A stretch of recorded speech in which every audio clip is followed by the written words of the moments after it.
Hello, welcome to the Timeform Sporting Life Weekend Best Bets preview for Saturday, the 7th of August with Dave Ord and Kieran Clark. Download for free the Sporting Life and Timeform apps, Apple and Android, for the very best racing data, analysis, news, opinions and tips. On Saturday, it's the Shergar Cup day at Ascot. We also have racing at Haydock, Lingfield and Newmarket. So fellas, let's start at Ascot. Are you fans of the Shergar Cup concept? Because it seems to have won some people around, but there's still some others with question marks over it. How do you feel about it? Yeah, it's won me round. I was a doubter. It's a long-standing fixture now, the Shergar Cup. And I took a little while to be convinced by it, but I'm fully behind it. I think it's so interesting and different to see the best riders in the world taking part, different riders to who you'd usually expect. And there is a team element. I do forget that. I treat each race individually as a fascinating race in its own right. But the problem we've got this year, Kieran, isn't it, is that because of COVID, because of all the things that we can't do, we can't fly in too many international stars. We've got one of the leading riders in France, but we're a little bit thin on the ground in household names from elsewhere. Yeah, usually with the Shergar Cup, you could probably get a couple of points bigger on a horse you fancy just because you never heard of the jockey, whereas you can't really do that this year. And team racing seems to be a thing at the minute. The racing league's just kicked off and seems to have gone down well. And I think anything that can help sort of people my generation go racing and something a little bit different. It's only once a year. It's not doing any harm if they have a good experience in what seems to be a party atmosphere, and it brings them back. It's only good for the sport, really. And yeah, I don't have any fancies at Ascot, but good to watch as usual. Not sure if Kieran was implementing then that you and I are a different, older generation to him. Oh. It was very clear what we was implementing. We were getting on so well, but it's a valid point, isn't it, about the leagues, really, particularly when you look at how cricket's trying to develop the hundreds. It is important there are other sports are thinking of those things. There needs to be something there in racing. They need to attract those different audiences. Moving on to Haydock, big day there. How big, I hear you ask? Well, Ronan Keating was playing and performing there on Friday night, so he doesn't get much bigger than that. On Saturday, something Ordy always looks forward to, the Style Awards that they host there for their race goers. Ordy normally wins it, not going this year, so if you're going, you might have a chance instead. So it's obviously very, very big. There is also some racing going on too, and that does include the Rose of Lancaster Stakes. Any fancies on the card there? Kieran, do you want to go? Yeah, I've got one in the first. Boland Park, who actually won at Epsom 9 days ago. He'd had a gelding operation and been off 4 months, and he travelled through that race really comfortably. It looks like he could, if he found plenty off the bridle, he'd go and win easy. And he got a bit lost on the track, the undulations, and he seemed a bit all at sea. Then he absolutely took off in the last half furlong and only just got up close home. He's only gone up £4 because of that. The yard are going along nicely, and I think if the race was 30, 50 yards longer, he'd have won by a length, maybe a length and a half. So £4 rise is definitely fair. And I think the return to sort of an orthodox track such as Haydock will suit. The only negative I have is it was a relatively long layoff and it's only 9 days later. So that's the only negative I have. But I think he should go quite well in that opener. And it'd be interesting to see if Real World can stake his outside Juddmonte international claims in that Rose of Lancaster as well. I don't know if you've got any thoughts on the card, Dave?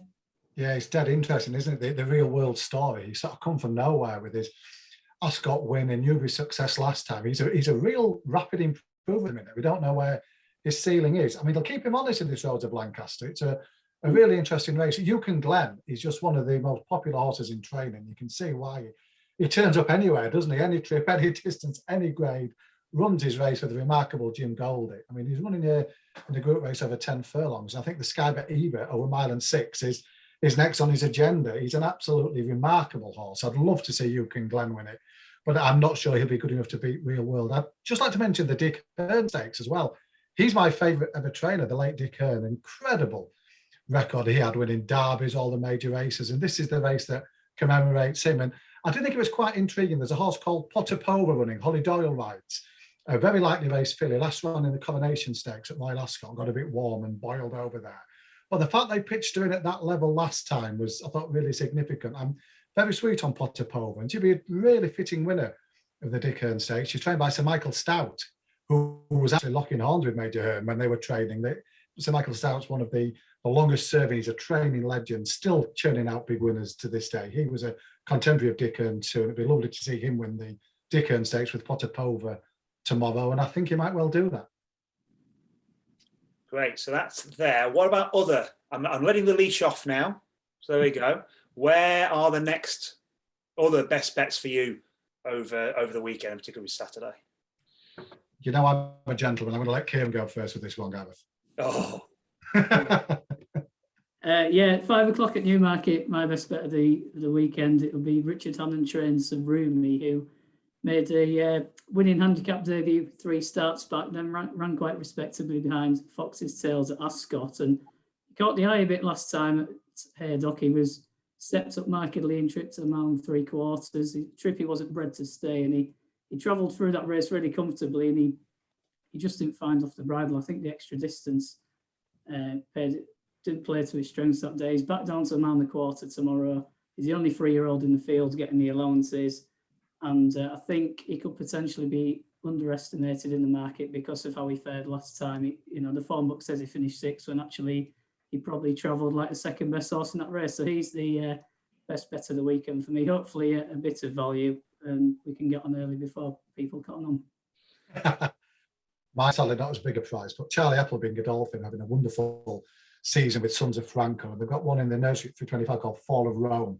Very rare for Frankel to get 2-year-olds winning, and had as many races as this fella has had by the start of August. But he won a nursery here last time. He's £6 higher now, but I think we're just beginning to get towards the bottom of him. He's got a load more to offer. He's got top weight to carry. He's earned it. I just thought Fall of Rome looked capable of following up in that nursery handicap and continuing the Appleby Golden Run with his Sons of Frankel. I think that may well be a theme that's going to come to the fore in the big races for a fair few years to come too. Well, fingers crossed. So let's just confirm both those. Kieran, your best bet again? Rumi in the 5 o'clock at Newmarket. Perfect. And Ordy? I'm Fall of Rome in the 325 at Newmarket.